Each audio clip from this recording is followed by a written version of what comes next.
Hello everyone, আমি শাকিল। আজকে এসেছিলাম সকালবেলা নদীর ধারে বেড়াতে। এসেই দেখি যে এক চাচা নদীতে মাছ ধরছে। তবে চাচা যেগুলো দিয়ে মাছ ধরছে এগুলোর নাম হচ্ছে দুহার। নদীর পানি বেড়লে এগুলো দিয়ে আমরাও মাছ ধরি, তার জন্য আরো দাঁড়ালাম যে চাচা কি কি মাছ পায় এগুলো একটু দেখে যায়। আর আজকের ওয়েদারটা অনেক সুন্দর ছিল, চারিদিকে ফিরফির করে বাতাস আর মেঘলা মেঘলা আকাশ, তার মধ্যে চাচা ধরছে মাছ। তো চাচা যে মাছ পেয়েছে ওই মাছ দেখে আমার চোখ কপালে উঠে গেছে। তো চাচা যেগুলো সাইজের মাছ ধরছে এগুলা মাছ যদি আমি ধরে বাড়িতে নিয়ে আনতাম তাহলে আমার মা মাছের সাথে আমাকেও ডেরানে ফেলে দিয়ে আসতো। তবে দুইটা বড় চিংড়ি ছিল চাচার বালতিতে, আর এখনো অনেক গেলে চাচার দুহার ঝাড়তে বাকি ছিল। এটা বলছিল আমাকে যে এখনো কিছুই হয়নি মাছ পাওয়ার, আরো মাছ পাবো। তার কিছুক্ষণ পরে আরো একটা দুহার ঝেড়ে একটা বাইলা মাছ আর একটা চিংড়ি মাছ পেয়ে যায় চাচা। তবে যেগুলো পুঁটি মাছ ছিল ওগুলো পুঁটি মাছ একদমই ছোট,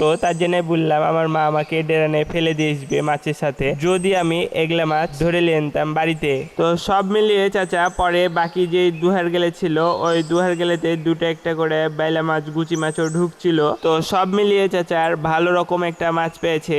পুঁটি মাছ দিয়েও অনেকগুলো মাছ পেয়েছে। আর এদিকে দেখছি আর এক চাচা ছিপ দিয়ে মাছ ধরছে। তবে চাচাকে শুধালাম, তো চাচা বলছে যে মাছ পাইনি।